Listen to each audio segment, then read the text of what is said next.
Hi, my name is Gennaro Santucci, and today we're going to be talking about The Diary of Jane by Breaking Benjamin. Now, before we get into the song, let's talk about the band a little bit. Breaking Benjamin was formed in 1998 in Wilkes-Barre, PA, led by vocalist and guitarist Benjamin Burnley. The band is mainly known for having melodic and emotionally driven hard rock and alternative metal. They're also known for having a lot of heavy and dark tones in their music.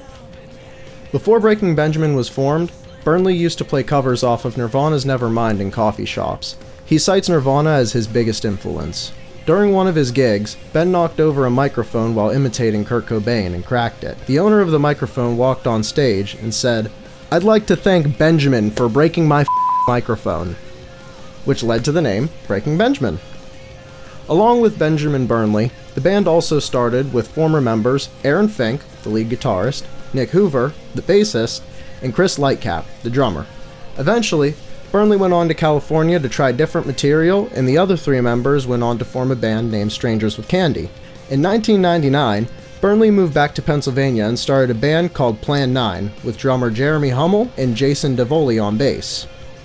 During one show, Burnley said, "Thank you, we are Breaking Benjamin," therefore reclaiming the name from 1998. Breaking Benjamin has featured many instrumentalists throughout the years, but Burnley had been there the whole time.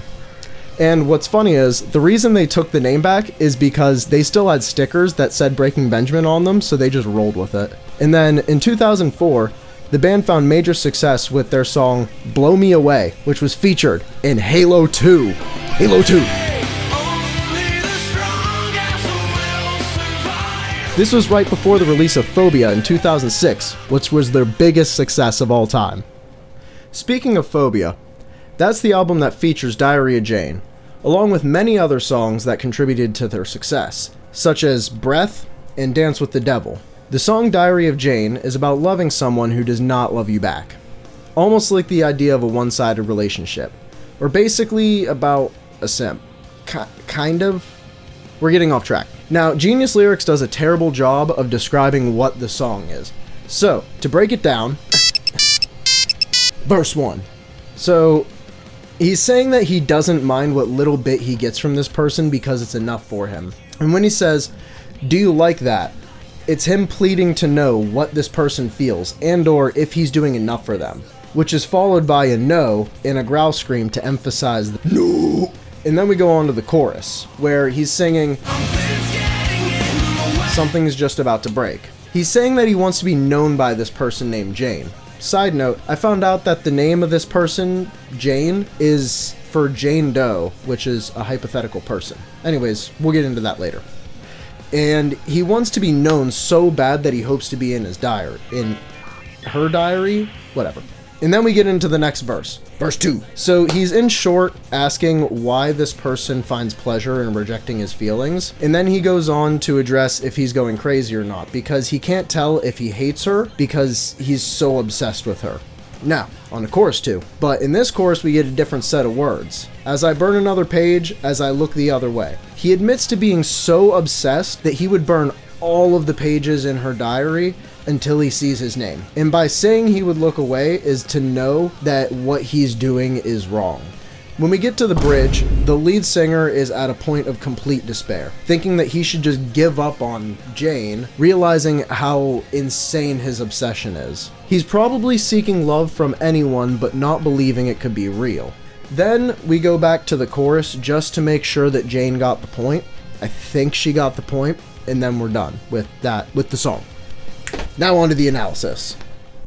Just for a quick recap, let's go over the structure of the song. We got verse 1, chorus, verse 2, chorus 2, bridge, chorus 3, and then the end. So one thing that I find really cool about the song is the use of voice doubling to add a sense of fullness and space to the vocals that wouldn't otherwise be there. There's a lot of layering and doubling in the song, which adds richness to the voice. And there are harmonies that are very subtle and they complement the melody. They're all panned hard left and right to add a sense of space, and they make the harmonies just sound massive. To break this concept of doubling down a little bit, when you record vocals, you can only record one voice at a time. For a double, you'll have to record 2 mono voices separately. Then you turn pan knob 1 all the way to the left and the pan knob of the other all the way to the right. Typically, you'll probably also record a single voice in the middle to fill the gap, to just fill the stereo field. And this technique is applied across all of the harmonies of the chorus of the song, and it's also applied in a couple other spots. Luckily, I found a video by Chris Lipe that breaks down the doubles and harmonies. I would sing this myself, but I'm in my dorm right now, and that would piss quite a few people off. So,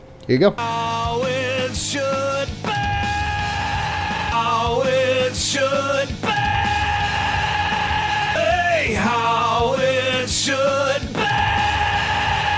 Tell me how it should change, so tell me. Change, so tell me. Change, so tell me.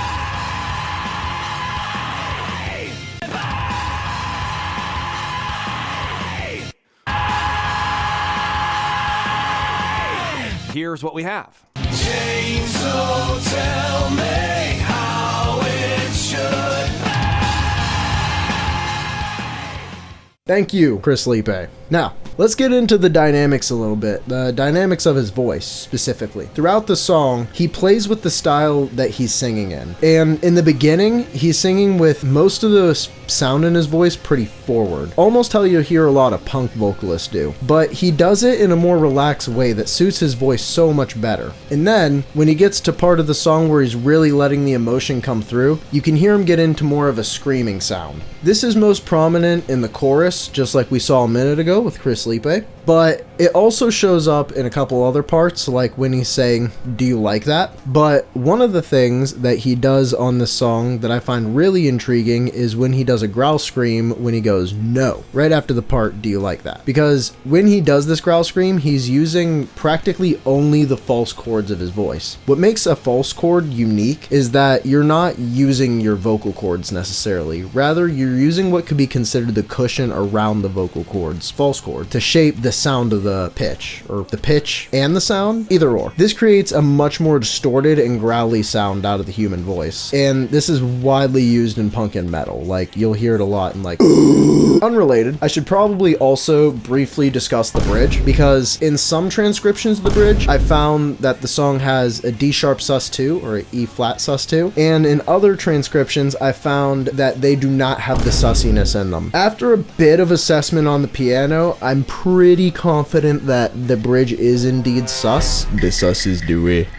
Anyways, let's talk about guitar. The guitar in the song is very uncommon with its tuning. It's tuned to B flat. Now, let's think for a second. Guitars are typically tuned to E. They'll commonly go down to E flat and D, and you'll occasionally see them go to B natural tuning. C seems to be kind of unfavored for guitarists, maybe for jazz. I don't know. I don't play guitar. Ask a guitarist. And being that B flat is a whole 3 steps away from standard guitar tuning, unless they're playing in drop B for a good portion of the night, the guitarist is more than likely going to have another guitar ready, already tuned to drop B flat just for that song. Now, the guitar tone is very important to the song. The guitar tone is rather dark and not what guitars typically produce, but they can. My assumption when they recorded the guitar is that they had some kind of ribbon mic to capture the warmth in the mids of the guitar, and they had another dynamic mic close to the cone, I'm assuming an SM7, and probably closer to the edge of the cone, rather like the edge of the cone of the amp, to pick up the darker tone, because the closer you get to the center of the cone of an amp, the brighter the sound, so you'll want it further away to get a darker tone. They may have also put the amplifier on the floor, so that way the sound will bounce off the floor and give you a much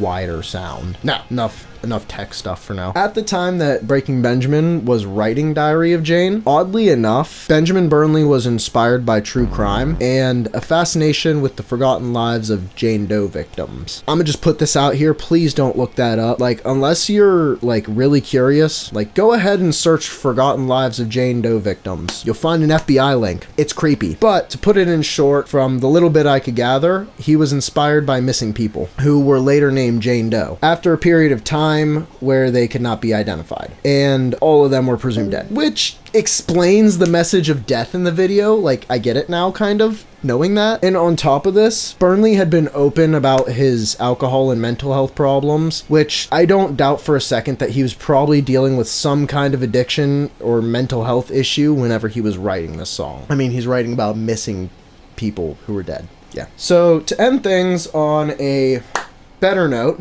they did the music for Halo 2. Only the strong as will survive. In all seriousness though, Diary of Jane is a very well written song and has well earned its credit as Breaking Benjamin's #1 song. I am about to make like Benjamin and break this down now. Bye bye. You didn't think I really might break it down like that, did you? Yeah.